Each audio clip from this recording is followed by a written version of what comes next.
give more returns. Get more security and more interest on your fixed deposits from Sri Lanka's largest finance company, LMDtv Finance.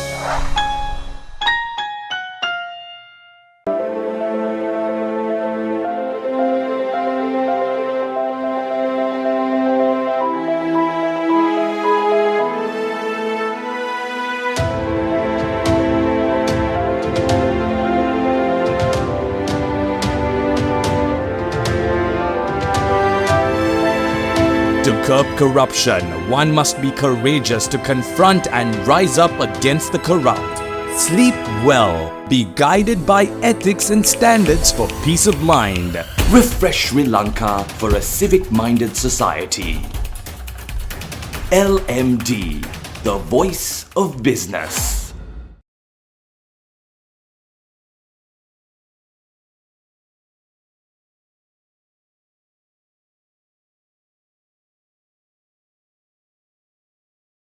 Hello and welcome to LMDtv. Tonight on the forum, we're talking about startup culture. And with us, we have the co-founder of Hatchworks, Jeevan Gnanam. Jeevan, it's very nice to have you on the show with us. Thank you for having me.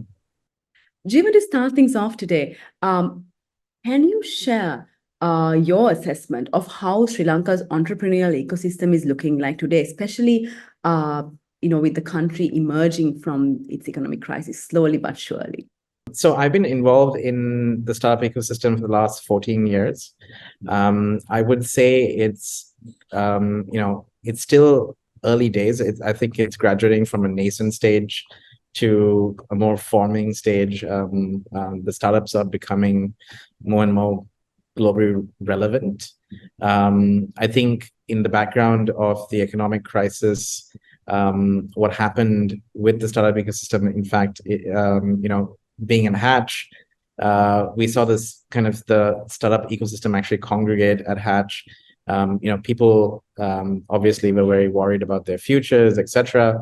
But I think the startup ecosystem, especially in Hatch, kind of came together and became even stronger, which basically, resulted in kind of interesting startups starting to arise and starting to form, I guess, starting to find product market fit, starting to kind of scale and grow.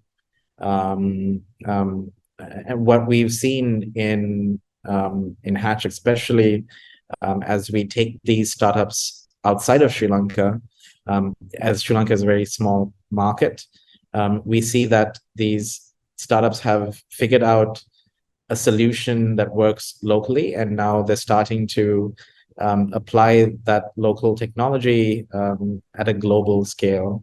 So we're starting to see hints of startups, or a few startups kind of make that leap outside of Sri Lanka, which is really what Hatch tries to do and encourage.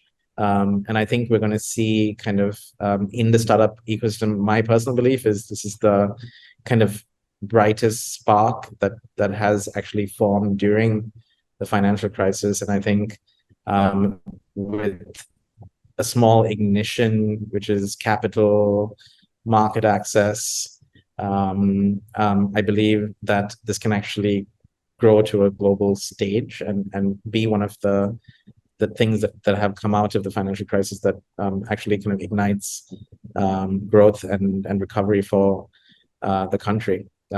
Just to add to that, in January, we started something called the Troubled Nation to Startup Nation Initiative.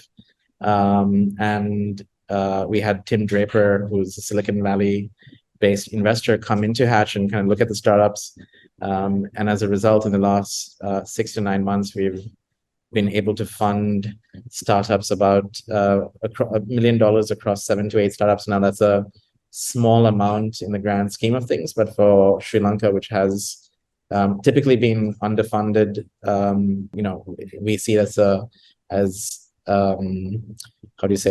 a framework on which we can start now building other new startups to come in and kind of go global.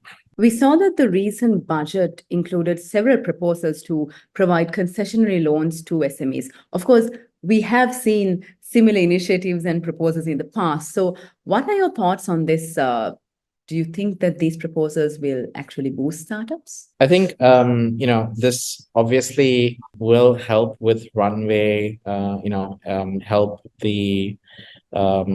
startups scale, etc. But typically, most startups don't really rely on debt. They rely on equity, and that is, for example, angels investing at an early stage, or VCs investing once they find product market fit.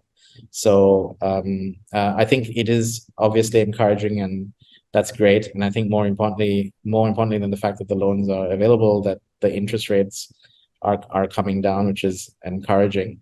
And so I think it's a good step, but I don't necessarily think this is the spark that's going to help startups necessarily, particularly like tech startups, etc., which are more equity driven than debt driven. Since we're talking about startup culture, what is your definition of a startup culture? I think the startup culture is very biased towards doing, because it's driven by entrepreneurs. It's very driven by collaboration, and I think that's a big thing that we see. So I think doing and collaboration and being open-minded, being able to change, these are all kind of things that are there in the startup ecosystem, which you do not get in kind of typical corporates, etc. One of the initiatives that we run at Hatch is the open innovation program, where we worked now with large corporates like Hema's, IFS, and Nestle, where we work with corporates and we work with startups and say, hey, how can you solve problems together in a collaborative environment? And we've already seen success stories come out of that, the Open Innovation Program, which is driven by startup culture, which you don't necessarily get in large corporations.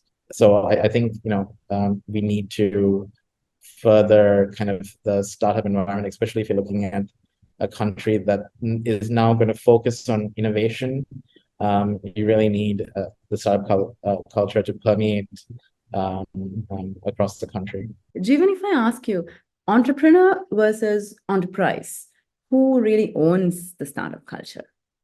I think the entrepreneur is, because most startups are just one or two people, right? So it's definitely entrepreneur driven.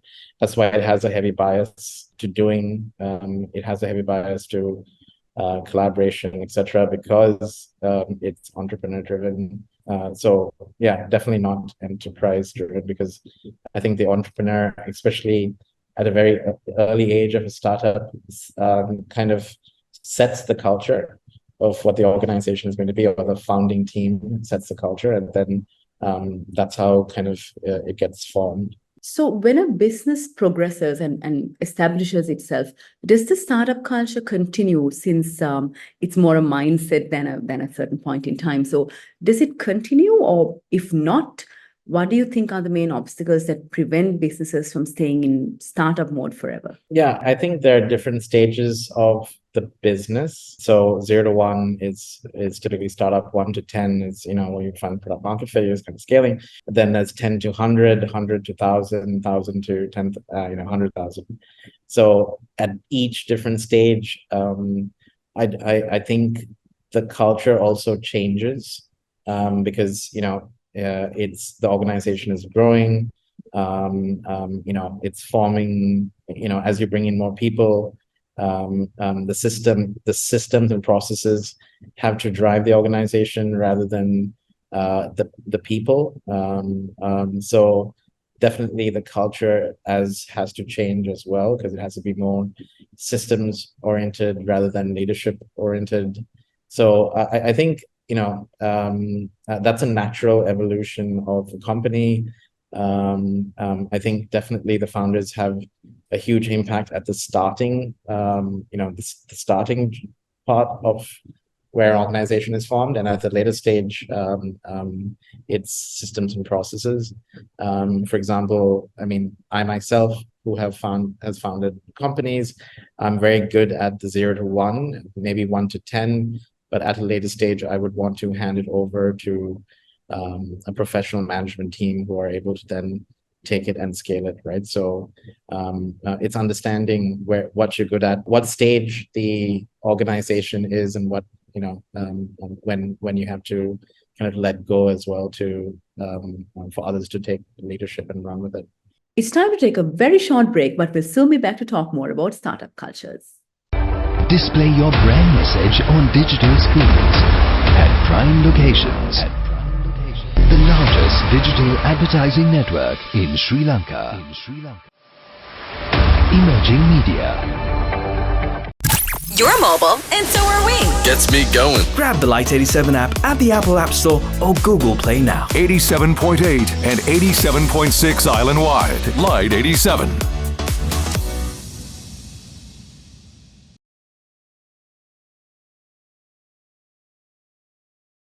Welcome back to the show. Tonight, we're talking with the co-founder of Hatchworks, Jeevan Gnanam. We are also seeing a rising trend of traditional and more established companies starting to embrace startup cultures. Do you think that's really possible? And if so, how can they do it? It is possible. It's just that it can't exist within their current corporate structure, because whenever a startup, at least traditionally, whenever a startup has tried to arise within the corporate, there's something called the corporate antibodies that arise and squash the startup, because the revenue is not significant.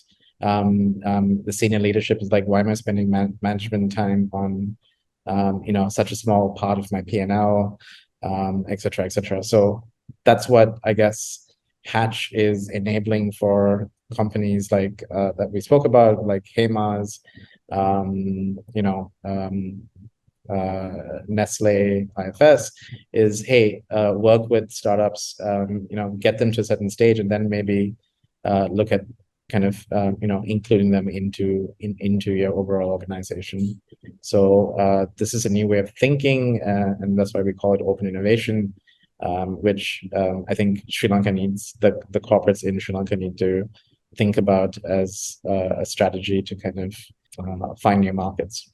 So when corporates try to adopt open innovation, what challenges do they usually face? I think I mentioned it already, like the main problem is probably management time, right? Assigning time from the overall leadership to look at something which is typically much smaller, maybe, and they don't see it as, because they're running kind of the day-to-day, the stuff that pays the bills, etc. Sometimes looking at something new that could possibly even, and looking at something new that can possibly disrupt your existing business, right?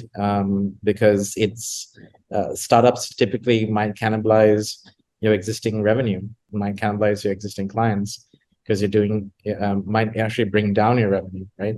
So I think this is all very hard things for typical corporates to kind of understand.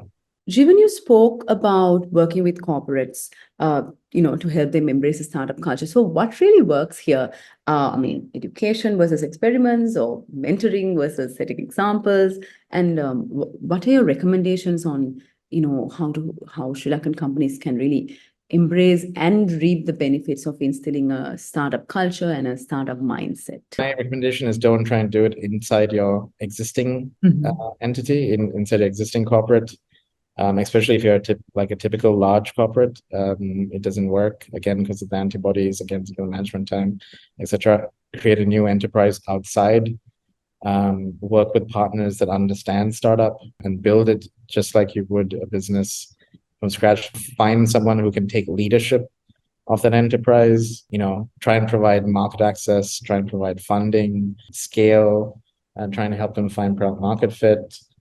These are all things that you typically do to grow an enterprise, but doing it inside your organization doesn't work. It probably won't work. I'm saying that with 90% assuredness. So do it outside and do it with partners that understand startup. My next question to you revolves around LMD's own campaign, Refresh Sri Lanka. I'm sure you've seen it.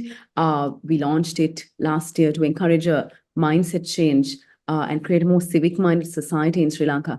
How do you think civic-mindedness should be incorporated in startup cultures? Many of the startups that we look at, especially at Hatch, we don't, there are many startups who have their priorities wrong in the sense that we always ask the founder, why are you doing the business that you're doing? And most of them, they have various reasons for wanting to do a startup. But if your priority is just based on money, or if you have the wrong fundamentals, I think it's not going to work in the long term. And we try and encourage the startups that try to do good. Now, that good can be social good, can be for climate change, climate adaptation, social and like a social enterprise where you're affecting people and making impact. So we really focus on the ones that have some kind of civic, purpose, right? They have a purpose that is bigger than trying to make a better mousetrap, if you will. So we really believe that's why that's how Hatch was founded. In fact, we knew that this was needed, and we set about trying to do good, and we knew the money will follow, and which it did, right? So that's kind of how we wanted to set an example to other startups and focus startups on finding a place in the world, but also adding to the world rather than subtracting, I guess. We're almost at the end of our conversation today, Jeevan. But before I let you go, any closing thoughts that you would like to share with our audience today, especially maybe directed at those looking at starting startups or being a part of them? There's no such better time than now. I think if you're looking to do startups, this is the time to do it.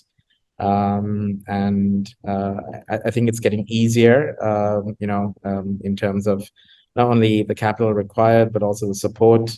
There's a lot of support in the ecosystem to do a startup. So we definitely encourage you to come to Hatch and try and find what your startup's going to do and the purpose and co-founders, etc. This is why we exist. We've been talking with the co-founder of Hatchworks, Jeevan Gnanam. It was lovely having you on the show. Thank you very much. And to all our viewers, thank you so much for joining us. Until next time, do take care. Don't forget to subscribe to our YouTube channel and follow us on Facebook and Twitter. Thank you for watching and stay safe.